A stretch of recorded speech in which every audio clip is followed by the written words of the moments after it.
How's it, Bills Mafia? Lance Nelson here, president of Built in Buffalo. And to my right tonight, Scott Casson. No Ben Shoop, he's out today. Scott, what's going on, man? It's a weird week. A lot of things sort of up in the air with the Bills side of things. Who's going to go, who's not. We're going to get into all that. But Happy New Year, obviously. How was your New Year's celebration? Are you feeling refreshed, revived here in a new year, new you, or you just what's going on, bro? Yeah, that's right. Happy New Year, Lance. Happy New Year to everybody out there. Yeah, new year, new me, right? Isn't that what everybody says? That's right. So we got quick thoughts up first. We're gonna react to the Eagles game here. Scott, you go first. You were there. I sat this one out with a illness here. Everyone is sitting out with illness, and we'll get into the injury report soon. But I got caught with it and sat out this past week with an illness. So you were there, and let us know how was the tailgate? How was the game in person? I got wet. That's how it was. It was tailgate was fun. A lot of people there. Was pretty busy. The tailgate over at the Big Tree Inn was rocking. There was a lot of people around. The weather didn't stop people from coming out, which was great.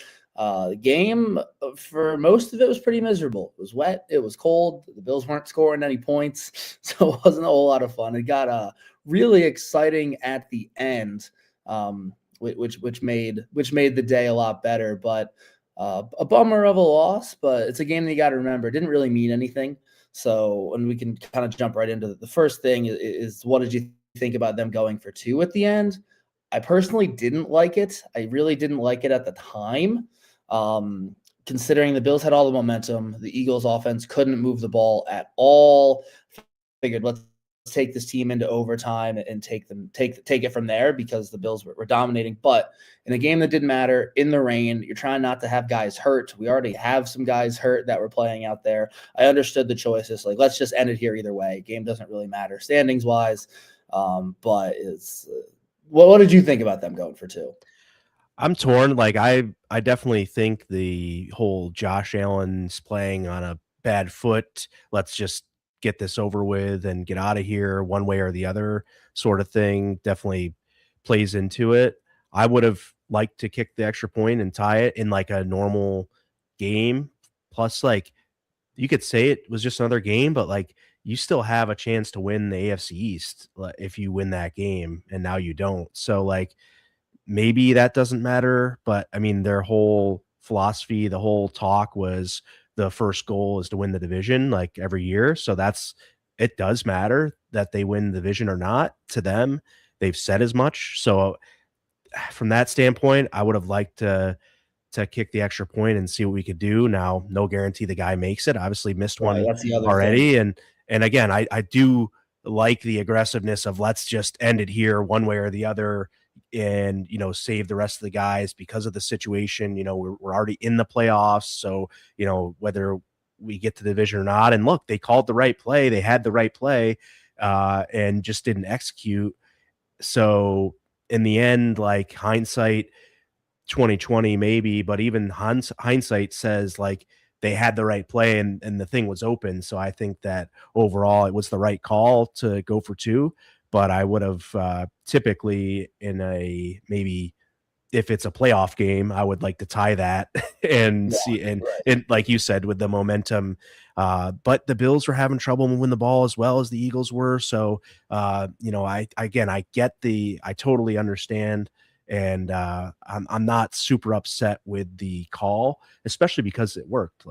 So it was a good call, and it just end up, they didn't execute, and you go home losers. And now you have another. The biggest thing is that it sets up this week being so much more meaningless, and that's sort of the thing that really kind of chaps my ass, if you will, is that now, like, not only did you just throw away the division title and say we don't care about it, now you set up a game, the last game at Highmark Stadium, and you made sure you've almost all but guaranteed this is the last game this season at Highmark Stadium. We'll go through the playoff scenario, the seeding scenarios in a little bit here about where they could maybe get back to a home game in the championship or something like that. But for all intents and purposes, now you've set up a meaningless game in Highmark for the last game with the red helmets, and there's really just there's nothing other than Yeah, the last game and red helmets. right. But I'd rather them be able to rest guys this week. We're gonna talk. I don't think they should play anybody this week. I think who gives a shit if they're wearing red helmets? They're still helmets. Like they'll look cool, but I want the guys to get the rest and get kind of the bye week because this team needs it. Like Josh Allen's foot sounds like it got worse. James Cook has been banged up. They got a lot of guys on the defense banged up. I think that the meaningless game could do them more good than playing guys banking and thinking, hoping maybe Quinn Ewers goes nuclear and the Dolphins beat the Pats, but doesn't happen anyway. And then you go into the Right. playoffs banged up and you didn't win the division anyway. Yeah, so I maybe the loss is kind of a blessing in disguise. Could be, could be. I don't disagree with your point there. I think that the game having a chance at something this week would have been more Yeah. exciting from a fan perspective. But I certainly understand. I think they're going to go in a little bit banged. They got to play some of the guys either way, and we're going to talk about a little bit more about that. But let's just finish up. Quick thoughts on the Eagles, real quick here. Were you more excited about the defense or worried about the offense? I was more excited about the defense. They were awesome all day. The only touchdown drive the Eagles had was off of the short field, off of that crazy fumble incompletion play. They got it at like the 45. They went in and scored. But other than that, they didn't move the ball at all. 16 total yards in the second half, 0 completions in the second half. And I know the Eagles offense has been a bit dysfunctional recently, but Jalen Hurts, Saquon Barkley, A.J. Brown, Devontae Smith, like that's a tough group to go against no matter what kind of position that team is in. So I was excited about the defense. The offense, I think, will be fine. It was a very vanilla game plan, as people like to say, an offense. They didn't do a whole lot of new stuff. They were pretty basics. They didn't want to show anything because, like we said, this game, didn't mean a ton. They obviously wanted to win it, but you don't have to put everything out there. And you could tell that they weren't doing that. The offense moved the ball fine. You take away the fumble when they're moving the ball earlier, and it's a much different game. So I'm excited about the defense. Since Thanksgiving, they've been top 5 in a lot of categories. Dan Orlovsky had a little piece about it on ESPN this week. I think they're top 5 in total defense and points allowed since Thanksgiving. So if we can get a defense that I'm not expecting 13 points every week, but if we can get a defense that gets 2 or 3 stops a game in the playoffs, like this team can absolutely make a run. Yeah, absolutely. I think the defense has been great. Obviously, it's been noted since Thanksgiving was really the start of the turnaround here. And the biggest point is the faith in the offense, right? I have supreme faith in the offense. I think this offense is going to do things that work more often in the postseason. I think it's the gloves are off. We're coming out with our haymakers. We're going to call our best plays. We've kind of played in the sandbox all season during the regular season. And now during the playoffs, we know what guys are going to go where and how they're going to have success. And I think that they do that. Um, it's going to be tough. I think there's some comments here from Scott. Scott makes a nice comment here. O-line's going to have to step up because a lot of teams in the playoffs are going to get after it. And like I said, I think that they have their schemes up front. They have their concepts in the pass game. They have their running plays and blocking concepts nailed down to what is going to work for each matchup here moving forward. I think they have the ability to put together some really great game plans. We haven't seen it consistently every game this year, but when it matters, I have faith that these guys will. So I'm definitely more excited about the defense because I'm not so worried about the offense as well. So that's the Eagles game. Is there anything more you want to say about the Eagles game before we move on? No, let's forget about it. Game didn't matter anyway. We're on to the Jets.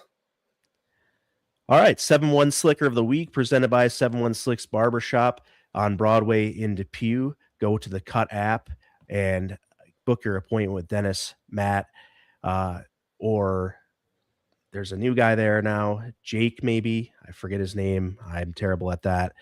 He just started yesterday. I just met him, and they were all great. Had a great cut yesterday. So 7-1 Slicker of the week presented by 7-1-Slicks Barbershop.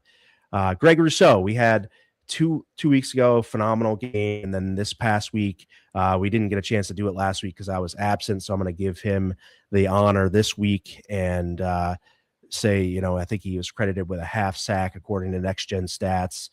Some good pressures, good pressure rate, 20%. Again, Next Gen Stats. So Greg Rousseau is your 7-1 Slicker of the week this week. What do you think about Groot's performance? Really, the last 2 weeks where he's come on. Yeah, he was awesome against the Browns. Kind of single-handedly stopped them on the last couple of drives. It felt like he was living in the Browns. He was getting his mail delivered to the Browns backfield 2 weeks ago. Then this past week, he was solid against the run, containing Saquon Barkley. He was making Jalen Hurts have to get off his spot a lot on Sunday and causing a lot of those errant throws. So, yeah, he seems like his pressure percentage is really high. We'd love to see him finish a few more of those, but he causes the ball to come out before they're ready to do it. So if we can get Greg rolling going into playoffs, Joey Bosa healthy, give Joey Bosa this week off, please, Sean McDermott. And I think our defensive line in the playoffs can get after it just as much as some of those other teams. Right on. Yeah, Groot showed us sort of what we'd like to see game in and game out from him against Cleveland, and followed up with a solid performance.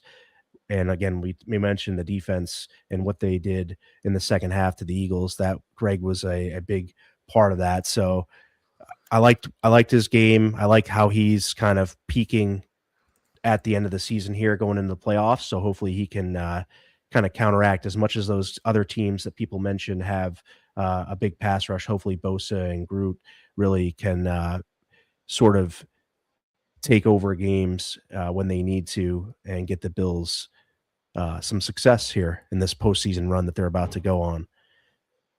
All right, last game at the Ralph. Give us a favorite memory or two, Scott, and let us know, what it means to you to be in the building here this coming Sunday.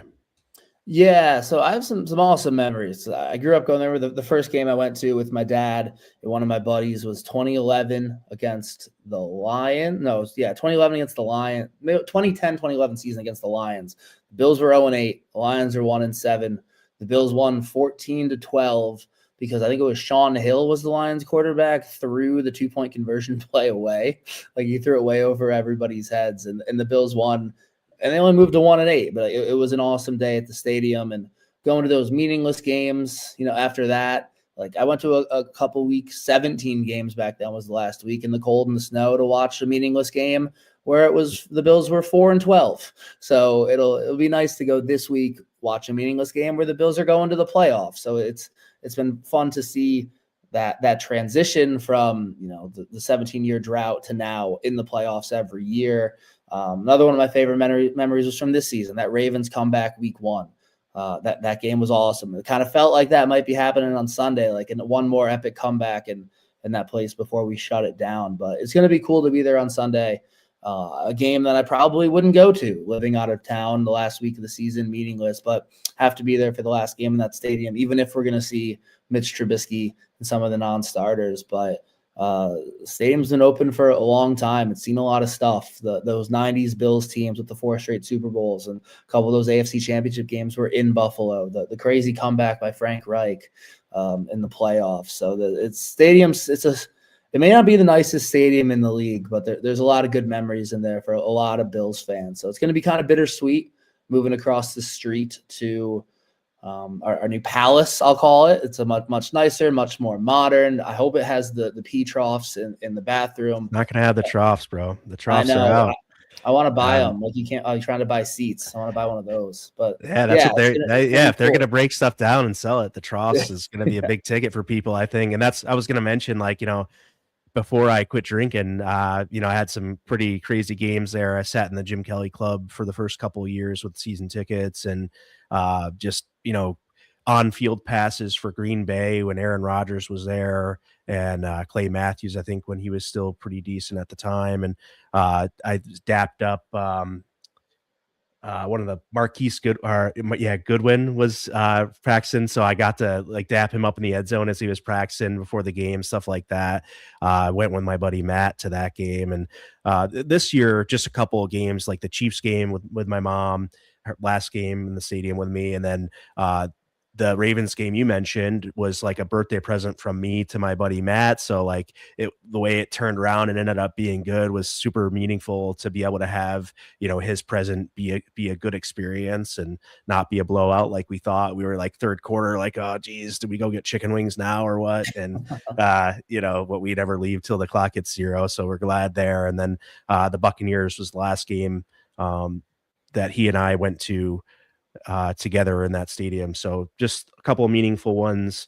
And then obviously we went to the Giants game when I was younger, and I went to a Rams game. I remember as well being young, my father passing away, but his brother, my uncle Bud, lived in Buffalo, so we came out here and got some reprieve out at the game, and I just absolutely ate it up. I loved it as a youngster. So really good memories out there, with family and then also with friends. Obviously, it's been great the last couple of years doing the tailgate over at the Big Tree Inn, meeting all the people, being able to look over at you and Brian from my seats a section over and just say what the hell or whatever the case, just knowing, what we're thinking without really having to say too much, just give a look. I think that the last couple of years has been pretty awesome there. And I'm still waiting to see where I'm going to sit this week. I'm still waiting on a ticket. So we'll see if Collect Life, if that blood donation comes through so I could sit inside, or if I'm going to brave the elements. I saw today they're going to have people out shoveling. So if you guys want to shovel, they're going to give away a bunch of stuff to shovelers on Saturday. Go out there. The Bills posted all over social media, and I think that's pretty cool. But given the snow, I may look to go sit inside. I'm not sure. We'll see what happens on the old Game Time app or Ticketmaster app here. So you already kind of hit this, but we'll just say again, I didn't get a chance really to say too much about it. McDermott did say it's going to be business as usual this week. And you said you don't really want to play anybody, but some guys are going to have to play. You can't sit everyone. But we definitely should sit some key guys. Now, Josh Allen has not practiced yet, so we're not going to see too much of him, but I think he's at least going to take the start in the first snap to continue his snap streak. And then really the biggest one I think to talk about is James Cook, and if they want to get him the rushing title. So they're going to have to play some guys. I think Cook's a good one to play for the first quarter and a half, see what you can get for him, see if you can get him a couple touchdowns and, 50, 60 yards, and then get out of there and say, hey, that's what you get. And we got to keep you fresh. Hopefully that's enough. And he stays healthy through that amount of time. And then, Mitch Trubisky slinging it around. They're just going to be handing off to Ty Johnson and Ray Davis a ton. I feel like we'll see if Frank Gore gets the call up or whatnot, but I'm not sure if they can call up a running back from the practice squad when they may need depth at other positions to try to keep other guys out. So, I don't want to play guys like Bosa at this point. Let's see. So Bosa hasn't practiced at all this week. Bernard's going to be out, obviously. And we'll see. It looks like there's some couple of guys popping up with illnesses too. So we'll see how that affects who has to play. But that's I don't know. They're gonna have to play a few people, and I definitely think they're gonna sit Josh after a snap. Other than that, the biggest thing is I hope they can really figure out a way to rest this offensive line, because Connor McGovern kind of told us a couple of weeks ago when he was on with us that he's, they've got injuries there. Connor himself has an arm injury, and then he had like a cup inserted to stabilize his pec that he kind of tweaked. And there's other things going on there. So he's battling through, and he said, I'll just deal with it in the off season. I feel like there's plenty of other guys on the offensive line that are like that as well. So I would like to see the offensive line get as much rest as possible as well. Yeah, of the camp of play as few people as you can. Obviously, you can't rest all the starters, but I think Josh will take a snap and jog and wave off. James Cook in the rushing title, that would be really cool. But I don't. He's been banged up too. Like he went into the tent last week. He's been dealing with some stuff. So I would give him a drive or two, or maybe even sit him completely. But the rushing title might be important to him. I would think being healthy for the playoffs is more important. But it is a cool team accomplishment. So maybe they give him a drive or two, see how it goes.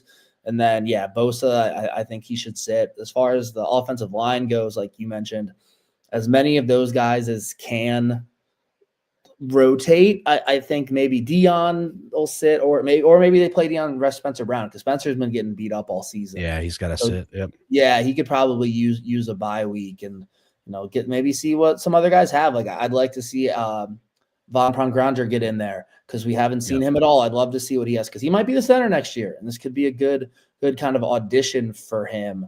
Yeah, I would like to rest as many guys as they can because 5, 6, 7 seed doesn't really matter to me.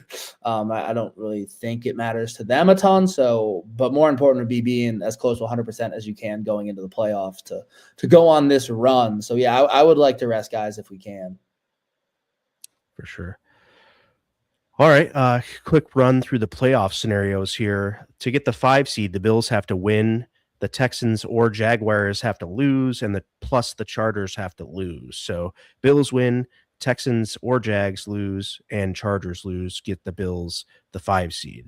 To get the 6 seed, the Bills have to win, one of the Texans or Chargers or Jaguars have to lose, and then the 7 seed would be the Bills lose or the Bills win, but the Texans and Chargers and Jags all 3 win as well. So if all 4 teams win, then the Bills will stay at 7. If the Bills lose, they'll stay at 7. If the Bills win and one of them loses, it'll be the 6. And if 2 of them lose and the Bills win, it'll be the 5. So pretty clear there. You just have to get the Bills win first, and it'll be probably second. No, before kickoff, what we really need. So at that point. And honestly, I think, we'll talk about the Bills' chances against the Jets here. I think it'll be still a competitive game, even though it doesn't mean much, and we may have backups playing a lot of it. I'm excited. Just one other playoff scenario, the NFC South. I think it's funny we should mention it. The Panthers and the Bucks play tomorrow, or not tomorrow, on Saturday. But if the Bucks win and then the Falcons beat the Saints, the Panthers still win the division. So the game is kind of for the NFC South, but like not completely. So I think it would be just so funny if the Bucks win and then they got to sweat out a Falcons-Panthers meaningless football game to see if they it's go. Insane. The Bucks haven't been able to get out of their own way to win. They could have just won last week and taken care of it, but no, if they won last week, it would have been winner take all. Right. Yeah. So it's they've been having them have fantasy players on the Bucks has been very frustrating, and they haven't really been able to figure it out. So that's a weird scenario for sure. Having other teams control your destiny, I think we know about that a bit too much at times, and went in our favor finally in 2017, obviously. So that was nice. But injury report is Allen did not practice either day so far with his foot. Neither did Bernard or Bosa with a calf and hamstring, respectively. Reggie Gilliam did not practice on Wednesday, but was full today due to an illness. Daquan Jones with a calf has not practiced, and then Jordan Poyer has not practiced. So Terrell Bernard's going to be out. We assume maybe Jordan Poyer as well. Matt Prater logs 2 full sessions, so maybe the kicker will be back there.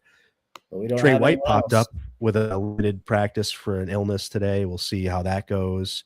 AJ Epinesa also did not practice with an illness. So a couple of illnesses there. I had limited for Kincaid, Knox, Cam Lewis, and Jordan Phillips. And that's Tylen Grable did not practice with a personal issue, but that's not a big deal, I don't think. James Cook got a day off today so that he could be ready to get the rushing title on Sunday. What do you think about the injury report? Anything that sticks out to you want to mention? Yeah, another guy I think should probably not play Sunday, Trey White. He's been awesome this season. We're going to need him in the playoffs because he's Yeah. playing better than Max Harrison. So would like to see Trey White get a rest week because that guy could probably use it. And if anybody's on the border or like questionable or, oh, I think I can give it a shot, just sit him down. Yeah, I'd like to see Max Harrison get a little run. I don't want to Yes. overextend him by any means, but it'd be nice to get him out there and just get him a lot of snaps. Mhm. Now, with the weather, who knows how sloppy it's going to be and what the playing field's going to be. So you don't want to get those guys out there. Oh, hopefully Harrison doesn't have to do a lot if the Jets run the ball a bit as well, if the conditions dictate that Yep. to be the case. If you haven't done so already, please like this live. If you're on Facebook, like and share. If you're on X, repost and like. If you're on YouTube, share and like as well. And then if you can, hit that subscribe button on the YouTube channel for Built-in Buffalo content. Hit that bell and get an alert every time we go live. That would be super appreciated. We are sponsored by Lancaster Indoor Bounce House and 7-1-Slicks Barbershop. Built-in Buffalo is also sponsored by Southern Tier. And we always give a nice shout out to the folks at Wingnuts who will have us out tomorrow to interview Dorian Williams. So we got a Dorian Williams interview tomorrow. And there's a meet and greet at Wingnuts somewhere around 6 or 7 o'clock. So check out Wingnuts social medias for that and get out to the meet and greet tomorrow with Dorian Williams at the airport location on Genesee Street. And also shout out to the Big Tree Inn who hosts us at every tailgate, every home game. They've been great over there at the Big Tree Inn, and we greatly appreciate them. If you're hungry right now, it's wing night at the Big Tree, so head on out to wing night over there and get some of the best wings you can. The Murph's wings over there are certainly my favorite. So with that, let's go into previewing the Bills versus the Jets. Scott, take away the offense here. Yeah, I think we're going to see a lot of Mitch Trubisky. The biggest thing, do you think he's going to throw the Jets their first interception? They don't have any this year. Jets have 0 interceptions on the year. Correct. It's insane. Yes, I'll say if the weather's subpar and Mitch goes out there tries to force it to someone, that the Jets will get their interception. I hope not, because that would just be an absolutely hilarious and very Jets stat. But as we talked about, some guys are probably not going to play. You'd imagine Josh Allen doesn't play. So, Lance, is there anybody that you want to see get a decent amount of snaps this week? Maybe someone we haven't seen or someone we have you'd like to see in a higher volume? Offensively, I guess, Ray Davis has really been coming on as of late. So I definitely think having him carry a little bit more of the load would be nice to see. We'll see how that plays out. We'll see what the passing game can look like.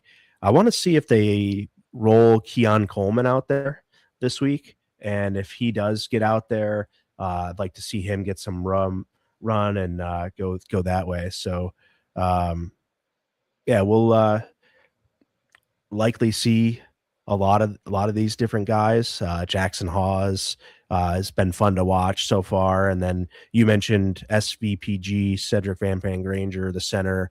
Definitely want to check out what he's going to have for us there. And then hopefully Tylen Grable can get back on the field, and he's got a personal thing going on, but hopefully he gets back and we could see a little bit more of him as well, along with the other backup offensive linemen. So just want to see what the offensive line looks like. I think Osiris Torrance is going to play a bit still, regardless of the rest factor, but we'll see who else gets pulled and what their backups look like on the offensive line. Well, you just named like everybody. So I want to see everybody. Yeah. But really Ray Davis and Keon Coleman. Yeah, well, no, I was saying there's not a whole lot left for me because, yeah, I would really like to see SVPG out there play some solid snaps. Same with Grable. Grable's the guy they obviously really like because they've stashed him the past 2 seasons on IR. So they couldn't let him get away.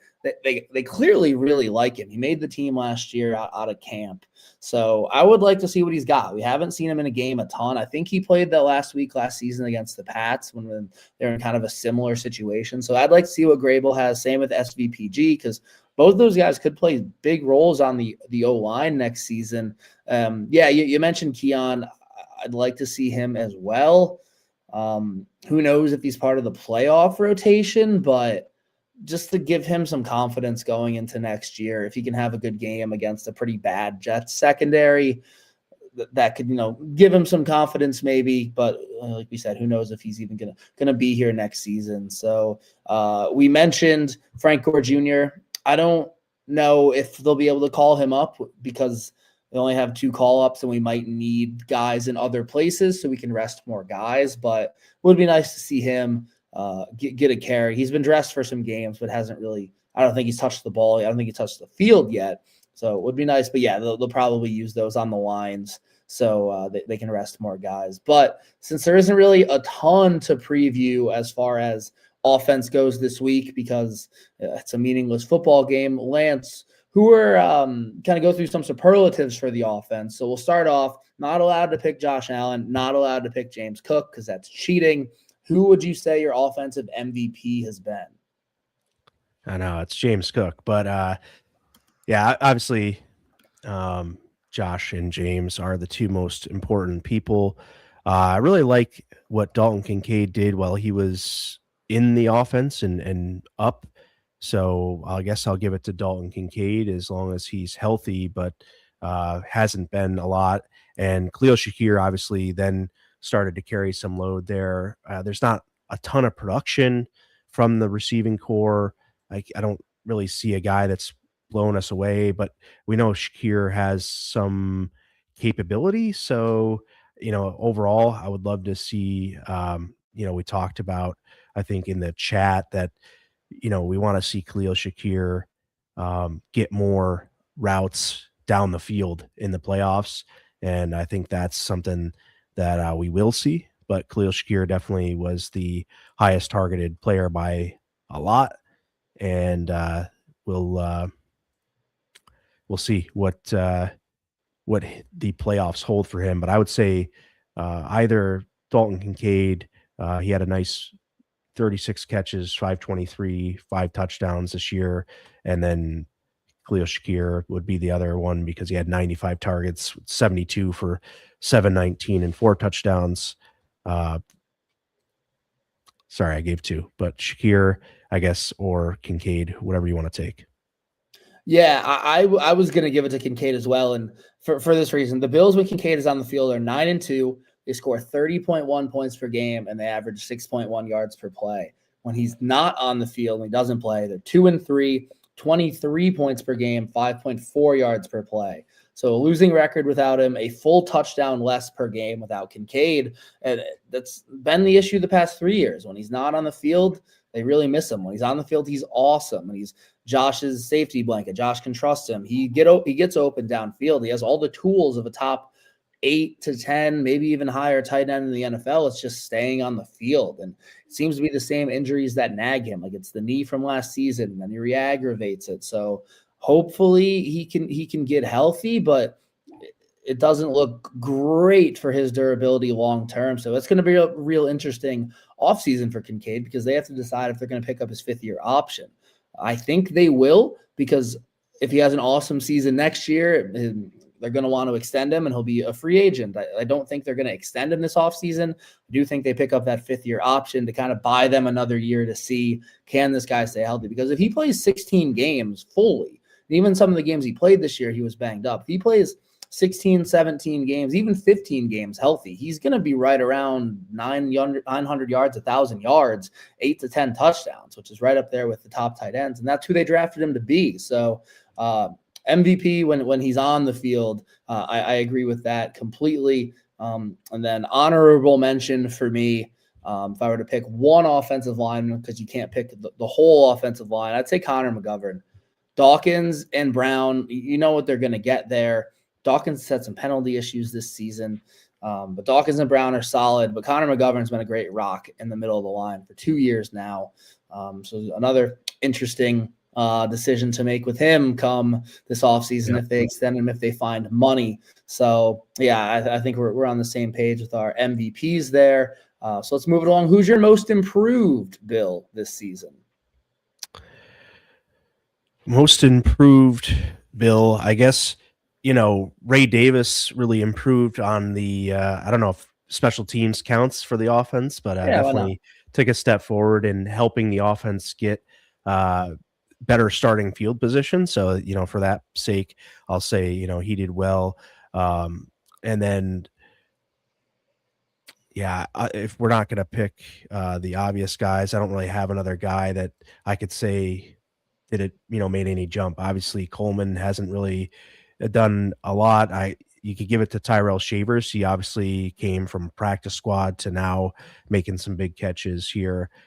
So far has 15 catches for 245 and a touchdown, which topped his 1-for-1 and 69 yards last year for a touchdown. So he broke his touchdown to catch streak of being 1-to-1, but he still did improve, and he's made some really nice catches, especially last week, going up and getting the ball. So if I have, it's Shavers or Ray Davis for most improved. And just wanted to, if you were talking about the offensive line with Connor McGovern, I did want to give a shout out to David Edwards, who helps McGovern on the communication side of things. So Lance again says multiple people and takes the one I was going to give. So I was going to say Edwards. Don't waver. Go for it. No, I was going to say Edwards is definitely up there. And yeah, like you mentioned from the communication standpoint, he's been a solid lineman in the league, but really become more of a leader, it feels like, this season, helping McGovern with the call. Sometimes just calling out the protections. It's very clearly a guy that Josh Allen can trust.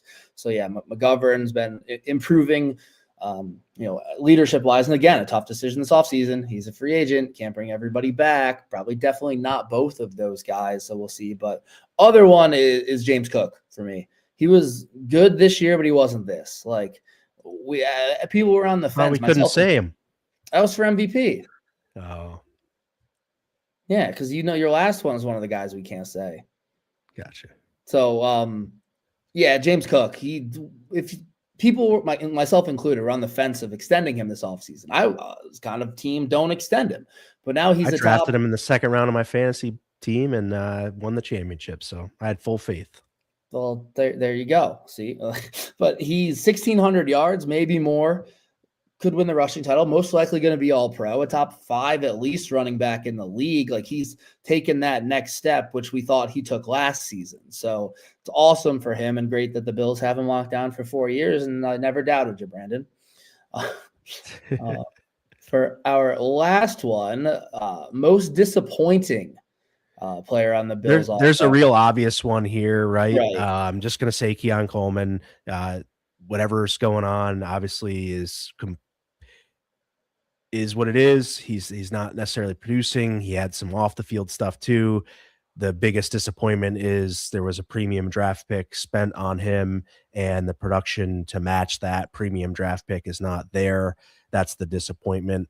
And then the other way you could go is just a disappointment of how often Kincaid is missing games. Potentially Kincaid obviously is very good, but he's not been available to this team enough this year. And we hope that he comes back. And, you can't really nag on guys for injuries. That stuff's going to happen, but it is, at least to say, a little bit disappointing that you have a guy that's so important to the team and, has missed a handful of games this year.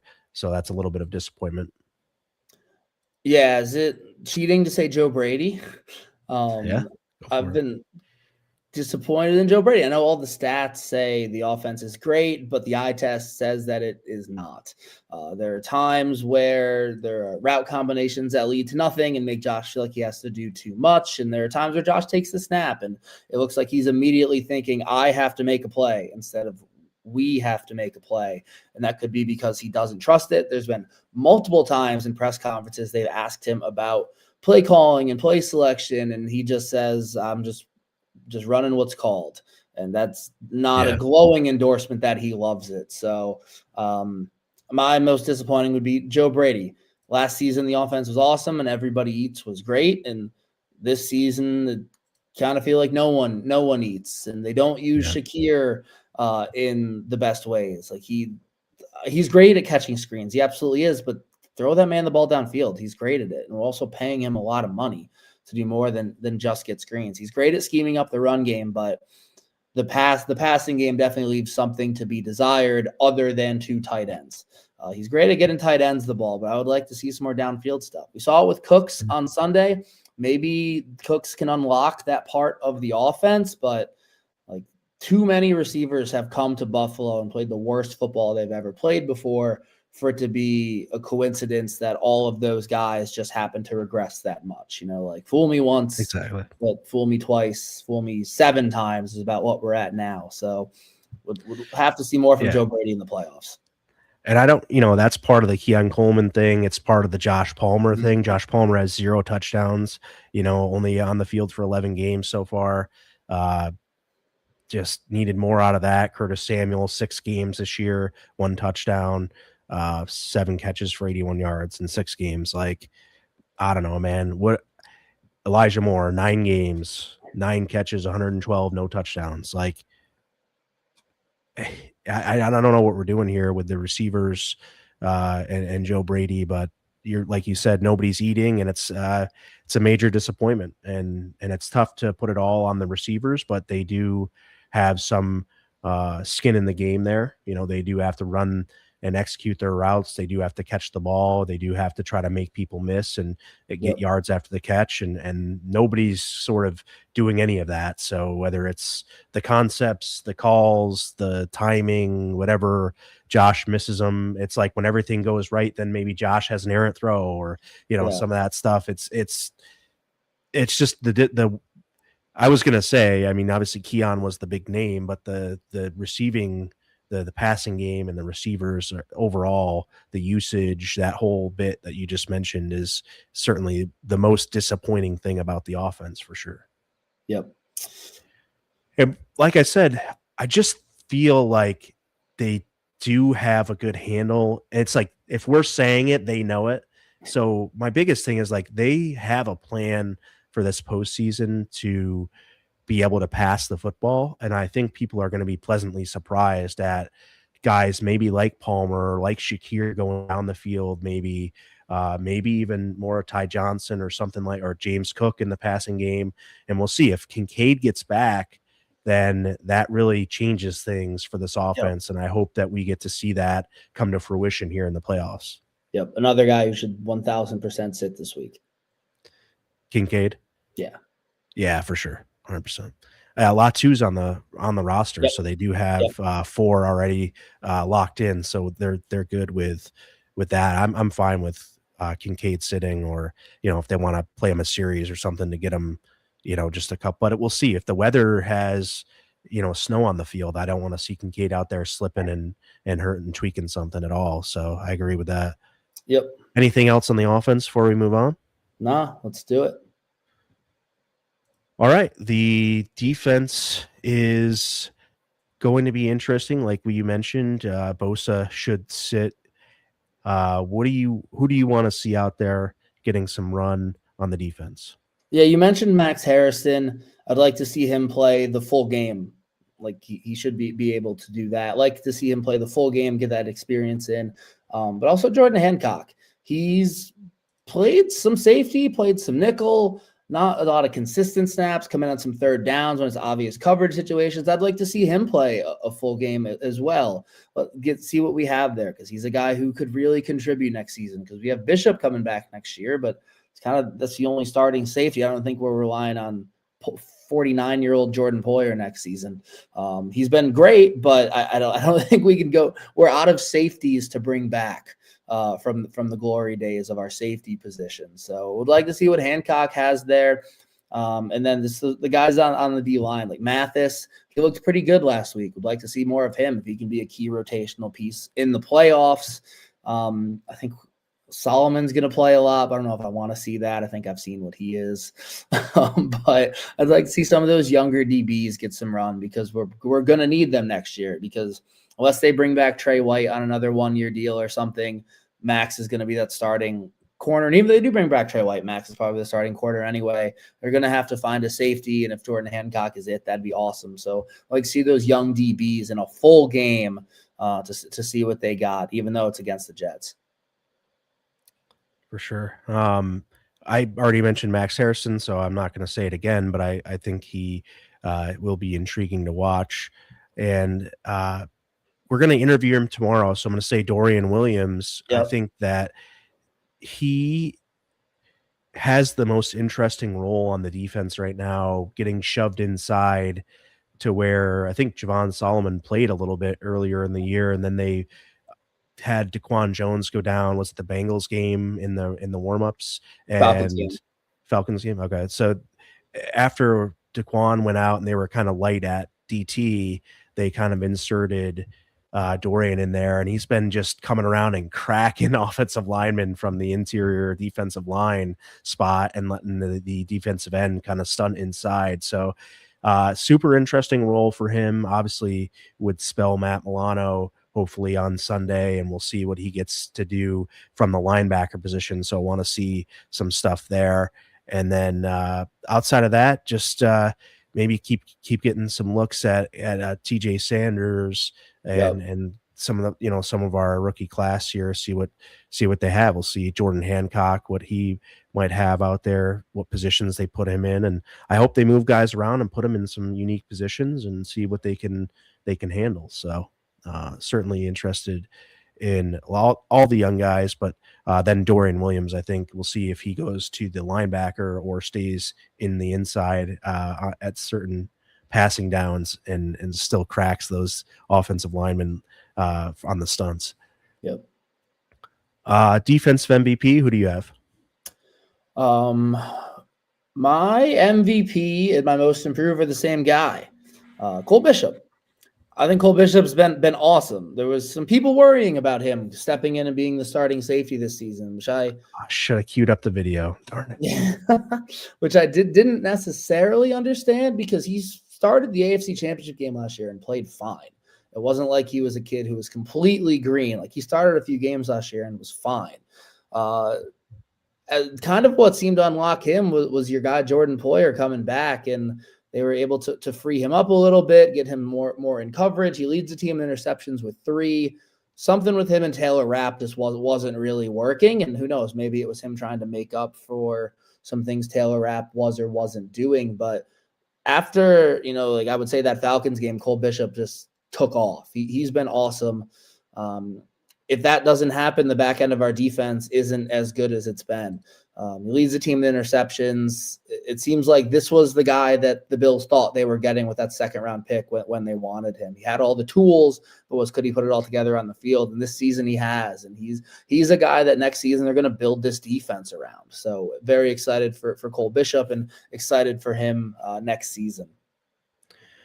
Yeah, I can't go elsewhere. I had Bishop on as my MVP and most improved as well. I'm just going to say, led the team in snaps, led the team in tackles, led the team in interceptions, had a 55.1 rating against, according to Next Gen Stats or NFL Pro, whatever you want to say that is, had 2 sacks. So really good season for Bishop. I think that it was somebody that we really liked a lot during the draft process coming to Buffalo, and then people just didn't want to give him a chance this year. He did have a slow start as well, but I got to talk to Jordan Poyer at the Deion Dawkins car show this summer, and first thing I mentioned to him was, there's a lot of outside noise about Cole Bishop, but just let everyone know he's going to be all right. And you can see that we have that clip on Reels and stuff on our IG. It's on TikTok as well. Let's go out, check that out. But it was a good funny bit between Jordan Poyer and I, who came for that role, and Jordan didn't even really know if he would get on the field because we had Taylor Rapp at that point, and his role was really just to mentor Cole Bishop at the time when I spoke to him, and he was very calm and at peace with that role. But he said, hey, if he gets his number called, he's excited to see what would happen. And I told him I thought that if Poyer got on the field, he would have some success, and it's worked. And Cole Bishop has been the benefactor 100%. So Cole Bishop is our MVP collective here, a unanimous MVP and most improved player on the defense. Who's your most disappointing player on the defense? There's the two obvious ones, so I'll take one and leave you the other. Terrell Bernard.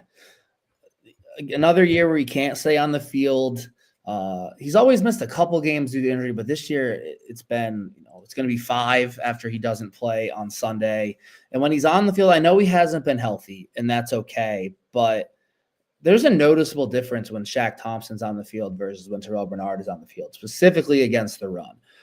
An undersized linebacker who's banged up just isn't going to be able to take on blocks, and Bernard can't. Like, teams are running all over us when he was out there, and he always has had a nose for the football. Like, that was the thing about him. Like, he may be a bit undersized, and yeah, sometimes he's going to get run over, but he just forces turnovers. It's crazy.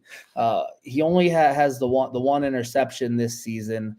He doesn't have any forced fumbles. He doesn't have 2 fumble recoveries, so he is still around the ball, but it was just him forcing turnovers is something that we really needed him to do, and he hasn't done it. And they gave him a big extension because he's one of the 2 captains, and everybody loves him in the building. And he's going to be the middle linebacker next year, unless after Milano moves on, they move him to outside linebacker, which I would kind of surprise me because they paid him to be the middle guy. But he just hasn't been the same Terrell Bernard this season. And hopefully it's just a 1-year fluke, and next season he's back to that, because they're going to need him, especially if Milano's gone, because Milano's really come on recently, and he's been healthy for the most part, and he's played pretty well. And it's kind of looking like, hey, maybe All-Pro Milano is not there, but damn near close to it is still there. So we're going to need Bernard next season. I don't know if he'll play in the playoffs. He has the calf and the elbow, and like I said, they're almost better with Shaq Thompson. So maybe he doesn't play in the playoffs. Yeah, Shaq Thompson's a great story for sure. Not part of our segment really, but shout out to how he's come in and stabilized, just like Jordan Poyer, given that veteran presence and really that knowledge that he's got of this defense. He played in it for years in Carolina too. So Tron Johnson's the other one that you mentioned there. And as far as 2 disappointing guys, hasn't necessarily been the same shutdown nickel, touted as the best nickel in the league. Certainly wasn't that this year, but hey, let's see if the player can turn some things around for him. He still had 57 tackles, and let's see, he didn't have an interception. Obviously, he had a 92.6 rating against and let up 2 touchdowns. So not the Teron Johnson standard that we're used to this year. And it's tough. I think, from the get-go this year, he started out his first play in the preseason. He goes and gets a concussion on a tackle. That's just like, dude, come on. Like, that's, it's one of those things that when I saw that, I'm like, all right, Teron, get him out of there. I don't need to see him in the preseason banging himself up anymore. But it's just tough. These DBs are asked to hit a lot, and it wears down their bodies very quickly. And we saw that with Micah Hyde, seeing that with Taylor Rapp being out with injury, and now Poyer's dealing with an injury as well. So a lot of guys in this secondary that, it's tough because the way they're asked to play for them to stay healthy. And Teron has probably been on and off all year with his health. So that's going to be the disappointing for me. But I think that Bernard is the answer for most people. Like you said, I just am not going to echo the same thing. So for the sake of conversation, go Teron Johnson. Anything more on the defense? No, hopefully just don't get hurt this weekend. We'll get to see some new guys, and don't let Brady cook. There you go. All right. Fantasy start and sits is not going to be as glamorous as usual because there is a ton of games that do not mean a darn thing. So, Scott, let's get yours because they're not really fantasy related and they're awesome. It's an all-time diet starts Monday coming up after this weekend. After the holidays, after the new year, got to lock back in. A lot of people have been eating bad, maybe drinking a little too much. By a lot of people, I mean me. So yeah, all-time diet starts Monday coming up this Monday after the last home game. And then we got a playoff game the week after, which doesn't count towards the diet. But yeah, diet starts Monday. All right. What are you sitting? I am sitting all the new people at the gym, you included, who got a membership yesterday. As Yep. a year-round gym goer, I wanted the $1 sign up fee. I get the hey, free, I don't blame you. good As a deal. year-round gym goer, my culture is not your costume. Don't be coming in and using everything and getting in the way. Obviously, great that everybody wants to better themselves, but the people who come in and then they're done in 2 weeks, those first 2 weeks in the gym are hell. So I know diet starts Monday, and also I'm in for a long gym session Monday, waiting for stuff. Absolutely. Yeah, I'm locked in, man. This gym actually opened 2 days ago, 3 days ago now. So it's actually so it's okay that I just joined yesterday Probably because true. it's just opened. So Everybody's new. it's all a new thing. So I'm sort of not new person at the gym because the gym's new and Everybody's new. I get grandfathered in there, I think. So I don't fit in your category of the people Yeah. you're sitting. Uh I'm gonna start fantasy championships. I won both my leagues. I had 2 fantasy leagues, and I won them both. And look, I'm just gonna shout out Establish the Run. If you guys get a chance to check out a fantasy podcast, Establish the Run with Adam Leviton and Evan Silva is pretty darn good. I took their preseason pack there. It was like $50 and I ended up winning 2 championships off of it. So pretty good stuff by those 2 guys. And just shout out to that. And then I'm going to sit my fantasy advice that I gave on the show for the remainder of the year because I did not have a good record when I tried to see who was going to match up well against Buffalo for the other teams and things like that. I had a couple of bad takes out there. So I'm going to sit those and try to come back better for you next season on the fantasy side of things. But game predictions, if you guys have any game predictions, throw them in the comments. Scott, go ahead with yours. Mine is boredom.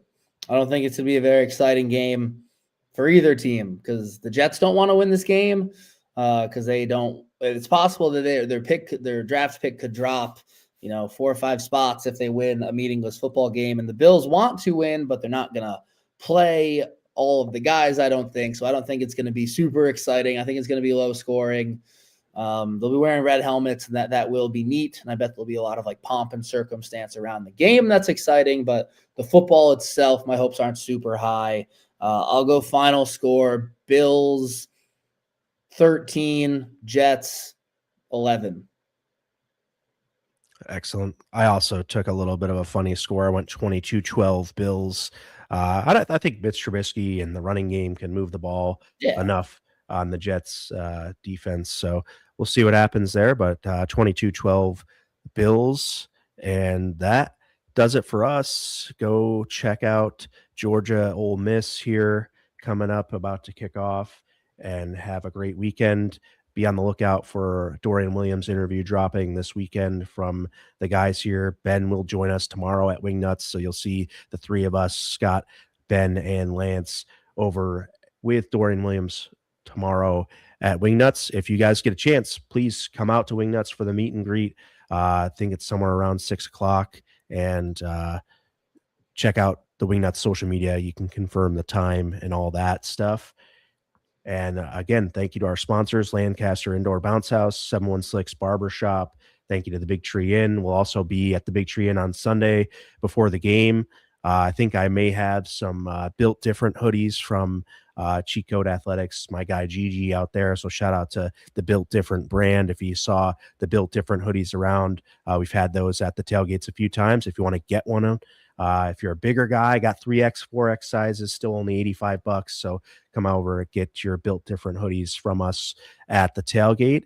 And I don't think we're going to have too many beverages. Tried to get hold of Southern Tier, but did not have any luck with that. So we'll be back hopefully next season with a reinvigorated tailgate, working on some fun stuff, and excited for that. So for that final game, Highmark Stadium, Sunday, 4:25 kickoff. Go Bills. Go Bills.